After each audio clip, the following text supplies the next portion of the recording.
Time for Media Watch now. James Creedon joins us. James, the reaction to the posting online of this controversial and some would describe as disgusting video, which seems to show US Marines urinating on dead Taliban. Right. I imagine online there's been massive reaction to that. Absolutely. Lots of reaction on the social media as well. A lot of it pretty predictable, I suppose you could say. People are just disgusted by it across the board. I mean, no one can, I suppose, defend that sort of behaviour. Here we can see those pictures, and France 24, we have obviously obscured the faces of the bodies and of the soldiers indeed, and of course of what's going on.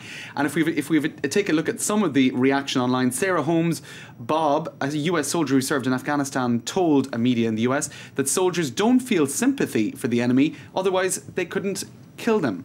So she's pointing out the fact that, of course, in a situation of war, so she's not excusing the behaviour, but she's trying to explain that in a situation of war, there's animosity and that this sort of thing happens. It's one of these things. It's as old as history. It's one of these things, isn't it? You're encouraged, I suppose, to dehumanise the enemy. And that's so just therefore, the when reality. you find the enemy dead in front of you, why would you think humanly about them? However, absolutely, it doesn't excuse what's happened. It certainly doesn't. And let's take a look at Mr. International here. He's saying that it's a very bad reflection on the US. Here, Arab Fury. I'm not surprised at the video of soldiers urinating on dead corpses, says this particular individual. Remember Abu Ghraib and Haditha massacre that was in Iraq. So a lot of people actually pointing to those former scandals, which were, of course, were more to do with torture than the disrespect or desecration of dead bodies. But of course, it reflects very, very badly indeed. Now, I suppose one of the central points I wanted to make was smartphones. It's more than likely that this video was taken by a smartphone, by a member of the military, and those who were filmed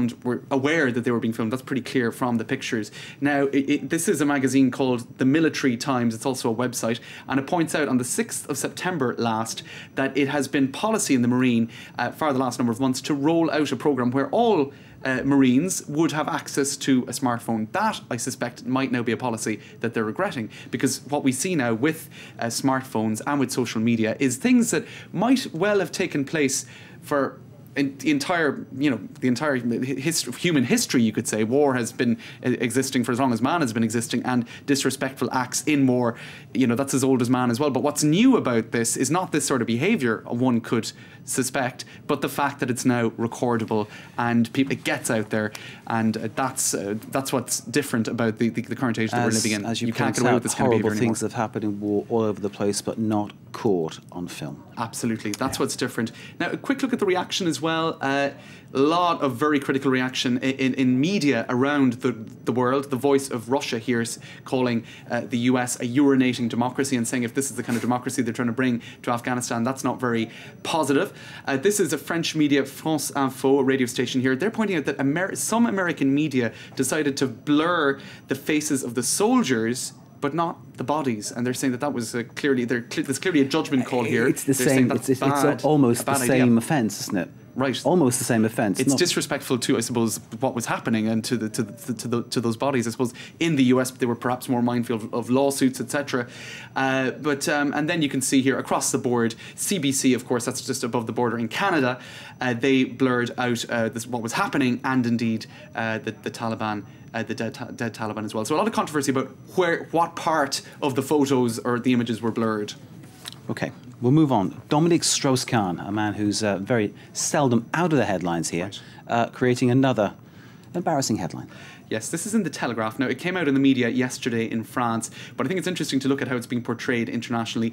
Henry Samuel here in Paris probably not doing Dominic Strauss-Kahn any favours with his choice of photo and with the headline, Dominic Strauss-Kahn did not know he was sleeping with prostitutes because they were all naked, quote unquote. Now, just to explain that, it has come out in the last couple of days that there are allegations that his mobile phone records showed he had relationships with 10 call girls. This is all linked to the so-called Carlton Hotel scandal in the north of Lille, a prostitution scandal which has been linked to Dominic Strauss-Kahn. There are allegations that he was linked to that. Now, his lawyer has said that he could not have known if the ladies in question that at these parties that allegedly took place were prostitutes, because all of the ladies were naked, so it's impossible to identify them. It doesn't make any sense. I think that's fair to say. It conjures up a funny kind of image, James.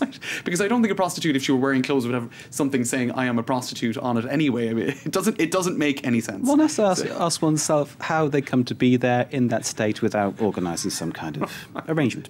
James, thank you very much indeed. James Creedon there with Media Watch as ever. All the stories with us, man. Stay with us from the short break, and then we're back with more news and sport. Maxwell, hoping to bring a boost to Paris Saint-Germain. You could call him a Barcelona reject, but I tell you what, he'll do for PSG. Stay with us.